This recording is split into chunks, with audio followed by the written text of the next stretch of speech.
What's up sa inyo mga paps, no? So ito nga pala yung ating Kiwi Icon 110cc na 4 years and 3 months na natin siyang ginagamit, no?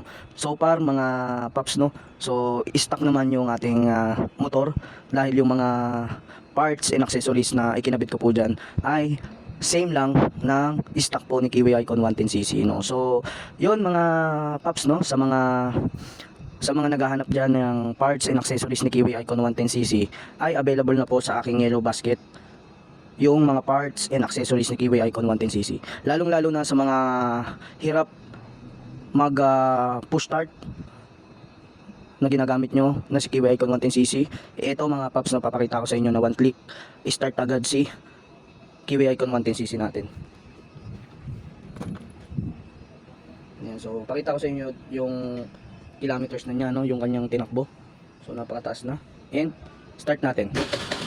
So kung makikita ninyo mga paps, no, hindi maingay kapag in-start natin si Kiwi Icon 110cc at one click lang siya, no, start agad, no. So nasa yellow basket ko, plug and play naman yun mga paps, no.